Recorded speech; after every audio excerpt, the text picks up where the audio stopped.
Ella creyó que yo era solo un estorbo en su camino hacia la fortuna, sin sospechar que yo era el dueño de la carretera por la que pretendía escapar. Antes de continuar, les pido que den me gusta, se suscriban al canal y dejen un comentario debajo del vídeo. Esa frase retumba en mi cabeza ahora, como un eco victorioso en medio de la soledad de mi nueva vida. Pero aquella noche en Madrid, cuando todo comenzó, no tenía idea de qué tan lejos llegaría este juego de traiciones, ni cuánta paciencia necesitaría para sentarme a ver cómo Valeria se destruía a sí misma. El aire en nuestro departamento del barrio de Salamanca estaba cargado con el olor del café recién hecho y el calor sofocante del verano madrileño. Yo estaba sentado a la mesa del comedor, revisando unos planos en mi tableta, distraído por el zumbido del aire acondicionado. De repente, un grito agudo, casi animal, rompió el silencio del hogar. «¡Somos ricos! ¡Mateo, somos ricos!». Valeria entró corriendo a la sala, agitando un pequeño trozo de papel como si fuera el pergamino que contenía la cura para la muerte. Su rostro resplandecía de una manera que nunca había visto en los 7 años que llevábamos casados.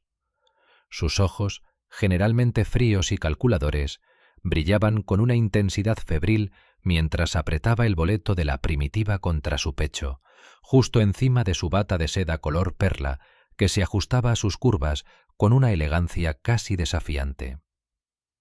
Ese brillo me dolió. Me dolió porque ni el día de nuestra boda, ni cuando compramos nuestra primera propiedad, sus ojos se iluminaron así al verme entrar en una habitación. Sonreí, porque eso es lo que se supone que hace un esposo, pero por dentro un escalofrío me recorrió la espalda. 8 millones de euros pueden cambiar una vida, es cierto, pero yo conocía a mi mujer. El dinero no cambia a las personas, solo quita el velo que cubre su verdadera naturaleza. Y en el fondo de sus pupilas siempre había existido esa mirada que decía que yo nunca sería suficiente para sus ambiciones de grandeza. Me eché hacia atrás en la silla, observándola bailar alrededor de la mesa.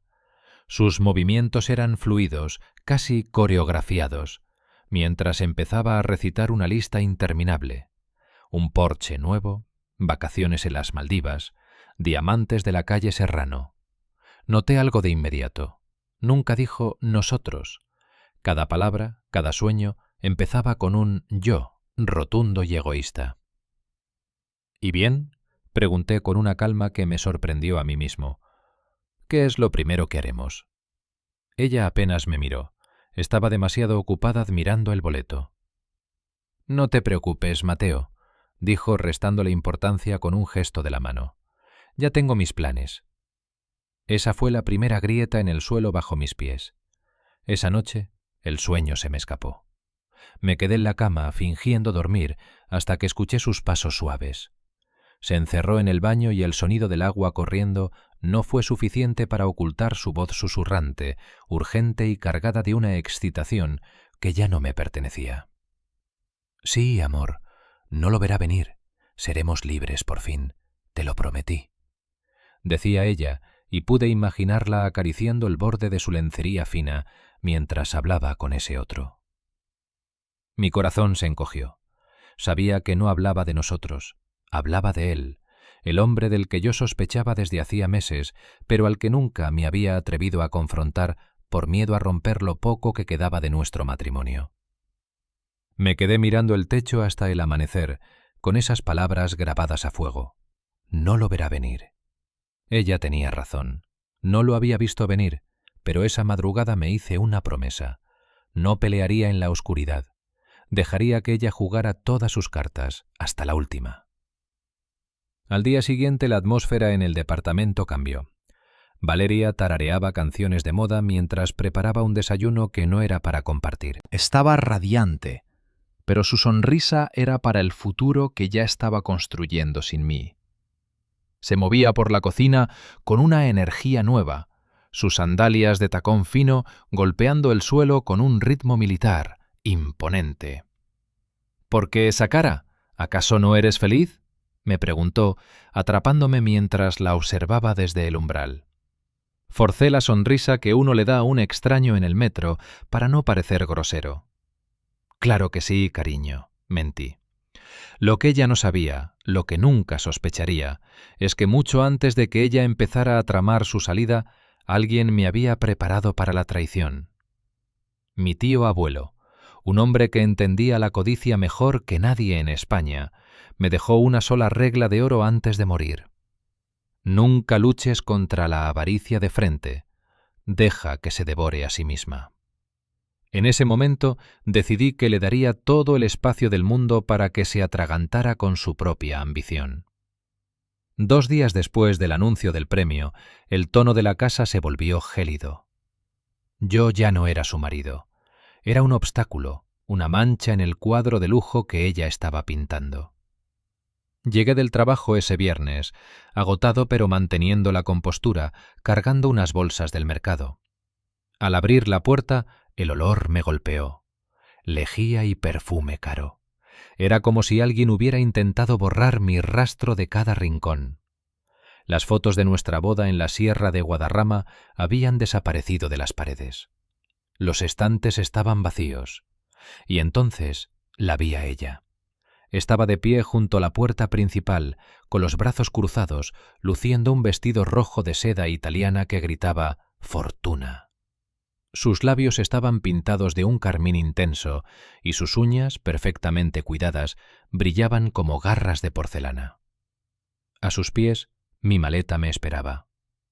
«Tienes que irte», dijo, sin dejarme siquiera cerrar la puerta. Me quedé helado, sosteniendo las bolsas de comida. ¿Perdona? Su sonrisa fue fría, triunfante, casi lasciva en su crueldad. Este lugar es mío ahora. No te quiero aquí. Búscate la vida, Mateo. Hemos terminado. Me quedé atónito. ¿Su lugar? Este era un piso alquilado y ¿quién pagaba la renta religiosamente cada mes? Yo. Pero allí estaba ella, actuando como si fuera la dueña de las paredes, del suelo y del aire que respirábamos. Dejé las bolsas en el suelo lentamente. «Me estás echando del lugar que yo pago», dije, buscando una chispa de remordimiento en sus ojos. Ella soltó una carcajada baja, cargada de desprecio. «¿Qué parte de los 8 millones no entiendes? Ya no necesito tu sueldo de arquitecto mediocre. Fuiste un escalón, Mateo, nada más». Sus palabras cortaron como cristal fino, pero no exploté. La miré fijamente, dejando que el silencio se alargara hasta que ella se sintió incómoda y empezó a juguetear con sus pendientes de oro. En ese instante comprendí que ella pensaba que esta era su vuelta de victoria. No tenía idea de que esto era solo el primer acto de una tragedia que ella misma había escrito. Tomé el asa de la maleta. Estaba pesada, llena de ropa que ella misma había doblado con una eficiencia casi aterradora, ansiosa por borrarme de su vista. Al salir, alcancé a ver su reflejo en el espejo del recibidor. Estaba sonriendo con arrogancia, la arrogancia de quien cree que el juego ha terminado cuando en realidad las piezas apenas comenzaban a moverse. Afuera, el aire de Madrid era afilado contra mi rostro. No tenía casa, es cierto, pero mientras veía la luz parpadear en la ventana del departamento que yo seguía pagando, me juré a mí mismo que ella se arrepentiría de este momento. No hoy, ni mañana, pero pronto. Y cuando sucediera, no solo me perdería a mí, lo perdería absolutamente todo. El café derramado sobre los papeles de divorcio parecía un mapa de sangre negra, marcando el inicio de su ruina y el renacimiento de mi fortuna. Regresé al departamento a la mañana siguiente, no con la intención de quedarme, sino para recoger los jirones de mi dignidad y algunas pertenencias que ella, en su prisa por borrarme, había pasado por alto. La luz del sol madrileño entraba con una insolencia dorada por los ventanales, iluminando una escena que parecía sacada de una revista de alta sociedad. Valeria ya estaba en la mesa, sorbiendo un zumo de naranja con la parsimonia de una reina que acaba de heredar un imperio. El lugar estaba impecable, extrañamente silencioso. El calor humano que solía llenar nuestras mañanas, cuando nos reíamos por tonterías mientras el pan se quemaba en la tostadora, se había evaporado por completo. Ella no me saludó. Ni siquiera levantó la vista para preguntarme dónde había pasado la noche. Simplemente deslizó un sobre de color crema sobre la mesa. Sus uñas, largas y afiladas, golpeaban el papel con un ritmo metálico, como el mazo de un juez dictando sentencia. «Fírmalo», dijo. Su voz era un susurro frío que cortaba el aire. Me quedé mirando el sobre.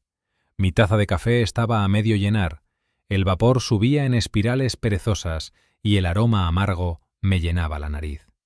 No era una conversación, ni una petición. Eran los papeles del divorcio. Levanté la taza, sintiendo que mi mano temblaba más de lo que estaba dispuesto a admitir. Tomé un sorbo lento, dejando que el calor me quemara la garganta para recordarme que sería vivo. Luego, la dejé sobre la mesa con demasiado cuidado. Tan cuidadosamente que, al soltarla, mis dedos fallaron. La taza resbaló, golpeó el borde de la mesa y se hizo añicos contra el suelo.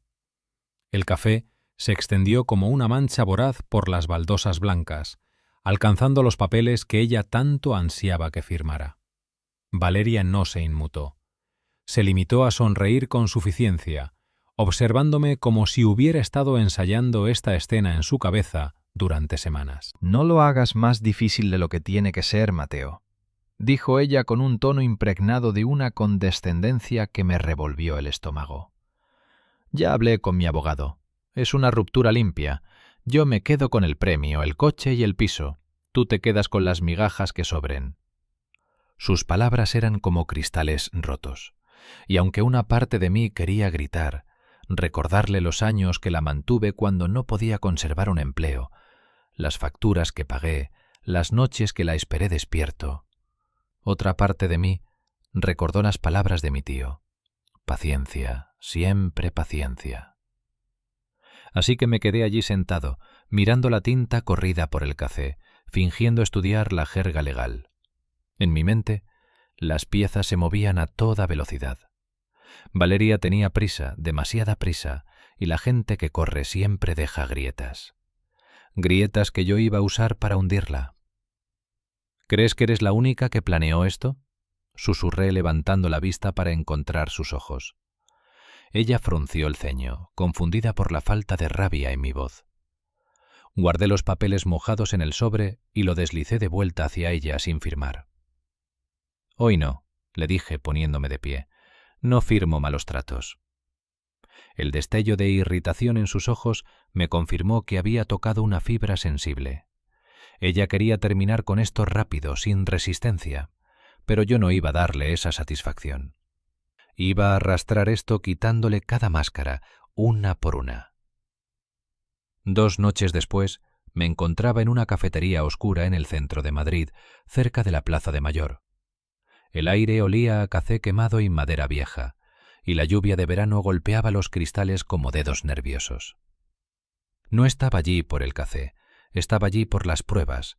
Frente a mí estaba Marco, un amigo de la infancia que era más un hermano que un abogado. Era un hombre afilado como una navaja, pero nunca olvidaba que años atrás yo lo había sacado de una deuda que casi lo arruina. Esta noche me estaba devolviendo el favor con intereses. Deslizó un sobre hacia mí, igual que Valeria lo había hecho días antes. Pero este no contenía papeles de divorcio, contenía la verdad. «Tienes que ver esto, Mateo», dijo Marco en voz baja. Abrí el sobre y sentí que el aire me faltaba. Fotos, recibos, capturas de pantalla, pruebas de que mientras yo trabajaba turnos dobles para mantener nuestra vida a flote, ella estaba enviando dinero, mi dinero, el de la renta, el de la comida, a otro hombre. Una foto me golpeó con especial fuerza. Ella en un restaurante de lujo en Marbella, de la mano con un tipo, sonriendo con esa alegría que me había negado durante años. «Tomada hace 2 meses, cuando estabas fuera por el proyecto de Valencia», decía la nota al dorso. Sentí náuseas, pero me obligué a seguir mirando. Capturas de textos. «No te preocupes, amor, tendré el dinero pronto, él no sospecha nada. En cuanto gane la lotería, seremos libres». Esa palabra, libres, me atravesó como un puñal. Me veía como su jaula, no como su compañero. Cerré el sobre lentamente. Mis manos estaban estables, aunque mi pecho ardía. «Podrías llevar esto al juzgado mañana mismo, ganarías», dijo Marco inclinándose hacia adelante. Negué con la cabeza. «Todavía no». «¿Por qué?»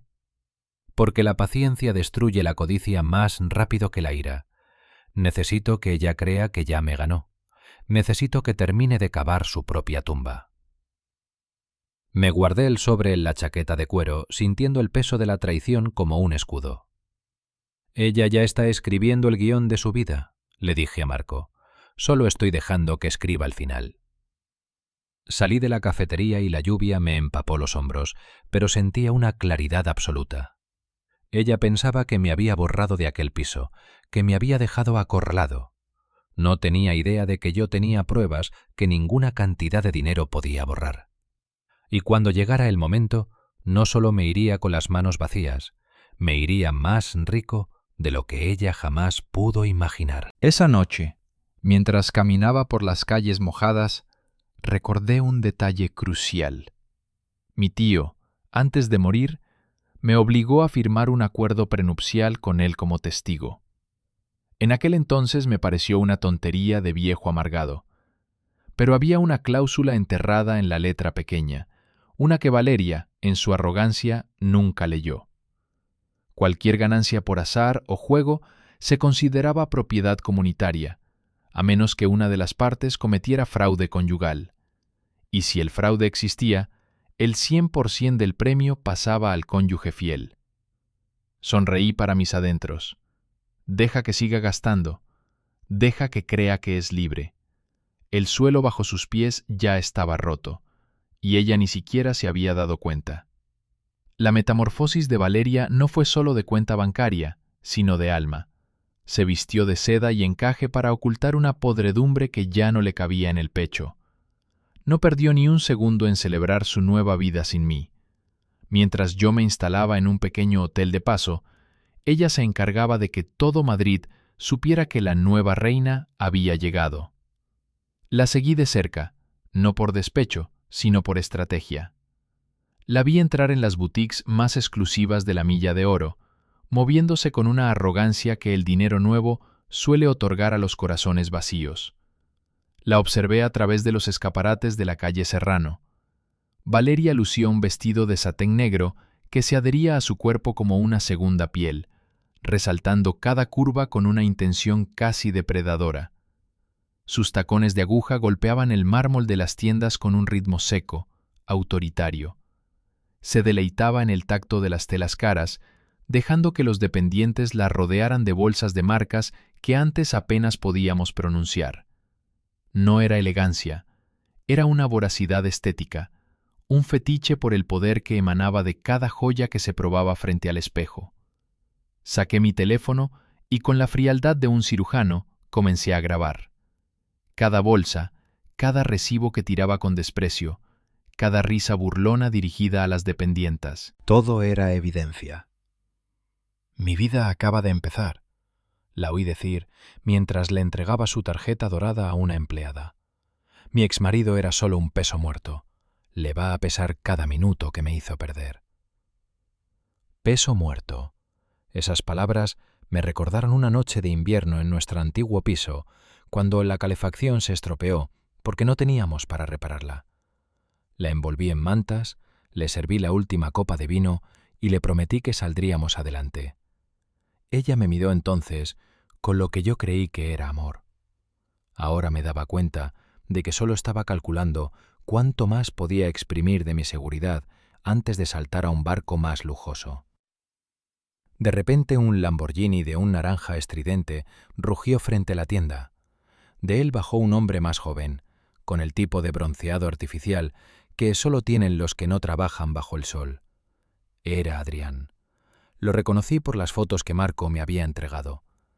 Él la tomó por la cintura con una familiaridad que me revolvió las entrañas, y ella se inclinó hacia él, dejando que sus labios rozaran su oído mientras le mostraba sus nuevas adquisiciones.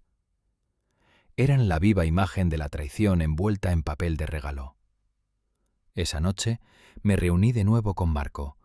Le mostré los vídeos de su frenesí de compras y las fotos de la pareja derrochando lo que, legalmente, seguía siendo patrimonio compartido. «Se está gastando el premio antes de que el juez dicte la sentencia de divorcio», dijo Marco ajustándose las gafas. «Esto es disipación de activos en toda regla. Pero hay algo más, Mateo. ¿Recuerdas el contrato de tu tío?» Asentí. Aquel documento amarillento que parecía una reliquia de otro siglo.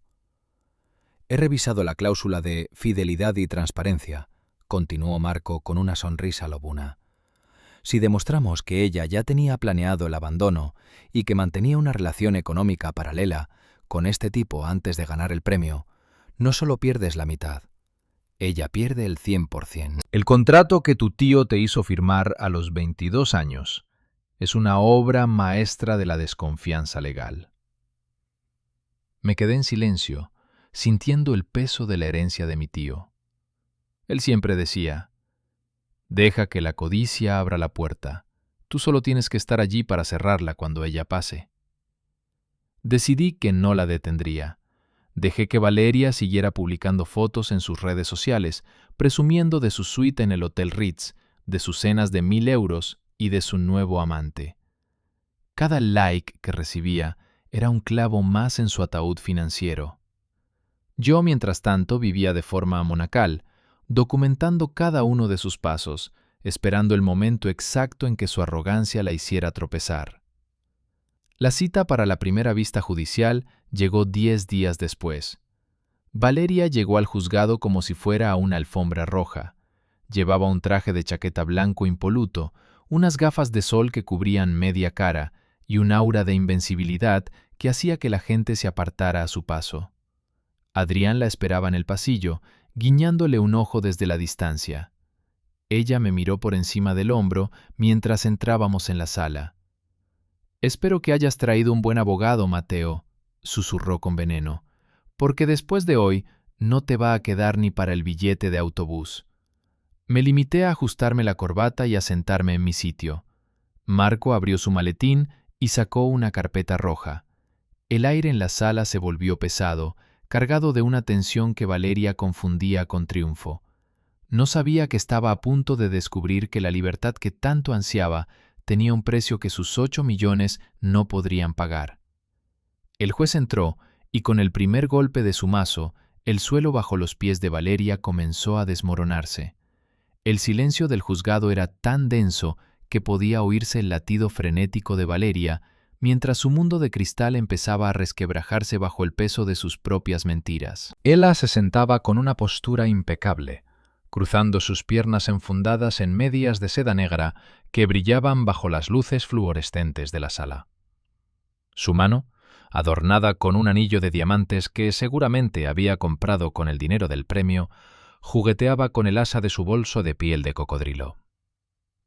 Me lanzó una mirada de soslayo, una mezcla de triunfo y asco, convencida de que yo solo estaba allí para mendigar una parte de su fortuna. El desmoronamiento de una mentira. El abogado de Valeria, un hombre de traje gris que exudaba una confianza ensayada, comenzó su discurso.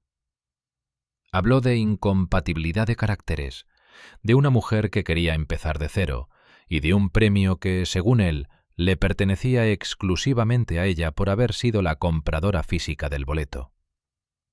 «Mi clienta», dijo el abogado ajustándose los puños de la camisa, «solicita una separación limpia. Ella posee la titularidad del premio y no hay razón legal para que el señor Mateo reciba un solo euro de una fortuna que ella atrajo con su propia suerte». El juez, un hombre de mirada cansada pero aguda, asintió y me miró. «¿Tiene algo que decir la parte demandada?» Marco se puso de pie. No había arrogancia en su voz, solo la frialdad de los hechos. «Señoría, no solo nos oponemos a esta petición, sino que presentamos una demanda reconvencional. Mi cliente no solo tiene derecho a la mitad de ese premio por el régimen de gananciales, sino que, según el contrato matrimonial privado adjunto, tiene derecho al 100%. Valeria soltó una carcajada ahogada, un sonido seco que rompió el protocolo de la sala. ¿El 100%? Estás loco, Mateo, susurró con los ojos encendidos de furia. La trampa del pasado. Marco ignoró el arrebato y entregó una carpeta al juez. Señoría, el tío de mi cliente, el señor Francisco, actuó como garante en un contrato prenupcial privado debidamente protocolizado. En la cláusula cuarta se estipula que cualquier ganancia por juegos de azar se considera bien privativo del cónyuge fiel, en caso de demostrarse fraude matrimonial o infidelidad económica. El rostro de Valeria pasó del rojo de la ira al blanco del papel, en cuestión de segundos. El juez comenzó a hojear las fotos que Marco había puesto sobre la mesa. Valeria y Adrián en Marbella, los recibos de las transferencias bancarias de nuestra cuenta común a la cuenta personal de su amante, y los mensajes donde ella confesaba que yo era solo una billetera que aún no había vaciado. «Esto es una invasión a la privacidad», gritó el abogado de Valeria, aunque su voz carecía de la fuerza de hace unos minutos. «Esto es prueba de un delito civil, señoría», respondió Marco con calma. La señora Valeria no solo estaba engañando a mi cliente, sino que estaba utilizando fondos comunes para financiar su vida paralela, mientras planeaba el abandono total en cuanto el dinero de la lotería llegara a sus manos. El golpe de gracia. Pero lo peor para ella no fue el contrato, fue la lealtad. Marco llamó a un testigo sorpresa. La puerta de la sala se abrió y entró Adrián. Valeria se puso de pie, su bolso de diseñador cayendo al suelo con un golpe sordo. Adrián no la miró. Se acercó al estrado con la cabeza baja, evitando el contacto visual con la mujer a la que le había jurado amor eterno hace apenas unas horas en un Lamborghini naranja. «Señor Adrián», dijo Marco, «¿es cierto que la señora Valeria le prometió una vida de lujo en el extranjero una vez que el divorcio se hiciera efectivo?» Adrián suspiró, el miedo a ser procesado por complicidad en fraude, superando cualquier rastro de afecto. «Sí», confesó con voz monótona. «Ella me dijo que Mateo no sospechaba nada. Me enviaba dinero cada semana para que yo fuera buscando una propiedad en Bali. Ella decía que él no se merecía nada porque era un aburrido». Valeria se desplomó en su silla. Sus manos, que antes acariciaban la seda de su vestido con orgullo, ahora temblaban violentamente. El rímel, de la marca más cara del mercado, comenzó a correrse por sus mejillas mientras las lágrimas de pura desesperación brotaban de sus ojos. «Tú», le siseó Adrián, «tú me dijiste que me amabas». «Yo amo el dinero, Valeria», respondió él con una crueldad que ella misma le había enseñado.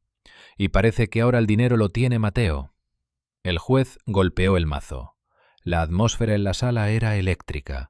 Yo permanecía sentado, inmóvil, sintiendo cómo el peso de 7 años de mentiras se levantaba de mis hombros. No sentía alegría, solo una extraña y gélida paz. La mujer que me había echado de mi propia casa como si fuera basura, ahora estaba viendo cómo su imperio de 8 millones se desvanecía antes de haber podido gastar el primer millón. «Se suspende la sesión para deliberar sobre las pruebas de fraude», sentenció el juez. «Pero advierto a la parte demandante, las pruebas de infidelidad económica son abrumadoras». Salí de la sala sin mirar atrás. En el pasillo, Valeria intentó alcanzarme, sus tacones resonando desesperados contra el suelo de piedra. Me agarró del brazo. El perfume caro que antes me encantaba ahora me resultaba nauseabundo. «Mateo, por favor», sollozó, su voz rota. «Podemos arreglarlo. Fue un error. Él me confundió». Me solté de su agarre con una suavidad que fue más dolorosa que un golpe. «Valeria», le dije, mirándola directamente a esos ojos que alguna vez adoré, «no te preocupes por los 8 millones. Preocúpate por dónde vas a dormir esta noche, porque el departamento también está a mi nombre». Me di la vuelta y caminé hacia la salida, dejando que el eco de sus gritos se perdiera en los pasillos del tribunal. El juego estaba llegando a su fin, y ella acababa de darse cuenta de que no era la jugadora, sino la apuesta que yo ya había decidido perder. El oro pesa, pero el silencio de una mujer que lo ha perdido todo pesa mucho más en la conciencia de quien observa su caída desde la cima de la justicia. La sentencia final no fue solo un dictamen jurídico, fue el crujido de un cristal rompiéndose para siempre. El juez, con una sobriedad que helaba la sangre, dictaminó que debido al fraude matrimonial agravado y a la malversación de fondos comunes, el premio de la lotería, esos 8 millones de euros que Valeria ya sentía como su corona, pasaba íntegramente a mi propiedad. Valeria se quedó petrificada. Sus labios pintados con un gloss que prometía besos de millonaria se entreabrieron sin que saliera sonido alguno. El vestido de diseñador que llevaba, tan ajustado y elegante, parecía ahora una armadura demasiado pesada para una guerrera derrotada. Miró a su alrededor buscando a Adrián, pero su amante ya se había esfumado por las puertas traseras del juzgado, huyendo del naufragio antes de que el agua le llegara al cuello. «Tienes 10 días para desalojar el inmueble y devolver el valor de cada céntimo que gastaste del fondo de reserva», sentenció el juez. «La sesión ha terminado». Caminé hacia la salida con una calma que me resultaba ajena. Sentía el peso de mi teléfono en el bolsillo, donde un mensaje de texto confirmaba la transferencia inicial a mi cuenta privada. 8 millones. Una cifra que debería haberme hecho saltar de alegría, pero que solo me provocaba un vacío metálico. Al salir a las escalinatas del juzgado, la luz de Madrid me golpeó los ojos. El aire olía a asfalto caliente y libertad. Escuché unos pasos rápidos detrás de mí. Era ella. Ya no caminaba con la elegancia de una reina. Tropezaba con sus propios tacones, con el cabello desordenado y el maquillaje emborronado por un llanto que no era de tristeza, sino de pura rabia. «No puedes hacerme esto, Mateo», gritó agarrándome de la solapa de mi chaqueta de lino. «Ese boleto lo compré yo. Es mi suerte. Tú no eres nada sin mí». La miré fijamente. Por un segundo, me detuve en el detalle de su cuello, donde una fina cadena de oro, que yo le había regalado hacía 3 años, brillaba con una ironía cruel. «La suerte te dio el dinero, Valeria», le dije con voz gélida, «pero tu codicia te dio el destino. Me echaste de casa con una maleta vacía, creyendo que me quitabas el futuro. Lo que no sabías es que me estabas empujando hacia mi fortuna». Le quité las manos de encima con una firmeza que la hizo retroceder. Ella se desplomó en el primer escalón, una mancha roja y rota contra el mármol gris del tribunal. La gente pasaba a su lado, ignorándola, como ella me había ignorado a mí durante meses. Esa tarde regresé al apartamento. El olor a su perfume todavía flotaba en el aire, mezclado con el aroma del éxito y la traición. Fui directo al pequeño despacho que mi tío me había dejado en herencia, un rincón que Valeria siempre había despreciado por considerarlo viejo y polvoriento. Allí, escondido en un doble fondo de su escritorio de caoba, encontré un sobre lacrado que no había visto antes. Era una carta de mi tío Francisco, escrita semanas antes de su muerte. «Mateo, si estás leyendo esto, es porque la tormenta ha llegado. No te dejes cegar por los 8 millones. El verdadero premio no es el dinero que ahora tienes, sino el hombre en el que te has convertido para recuperarlo. La paciencia es la virtud de los reyes y la justicia es el consuelo de los sabios. Vive bien, sobrino. El dinero compra la cama, pero solo la paz compra el sueño». Me senté en el silencio del gran salón, el mismo lugar donde ella me había gritado que era un escalón en su vida. Saqué mi teléfono y realicé una última llamada a Marco. «Vende el apartamento, Marco. No quiero que quede ni un solo rastro de su olor en mi vida. Dona el 10% de la fortuna a la fundación de mi tío. El resto, prepáralo. Me voy de viaje». Me puse de pie. Tomé la misma maleta con la que ella me había echado, la única cosa que conservé, y caminé hacia la puerta. Al cerrar, no hubo dramatismo, solo el clic metálico de una cerradura que se clausura para siempre. Valeria pensó que me había destruido al expulsarme de su paraíso de papel. No se dio cuenta de que, al abrirme la puerta para que me fuera, me estaba entregando las llaves del mundo entero. Ella se quedó con su orgullo herido y una deuda que no podría pagar en 10 vidas. Yo me fui con los bolsillos llenos y por primera vez en 7 años con el corazón ligero. La justicia no siempre es rápida, pero cuando llega, tiene el sabor dulce y embriagador de un vino que ha tardado años en madurar.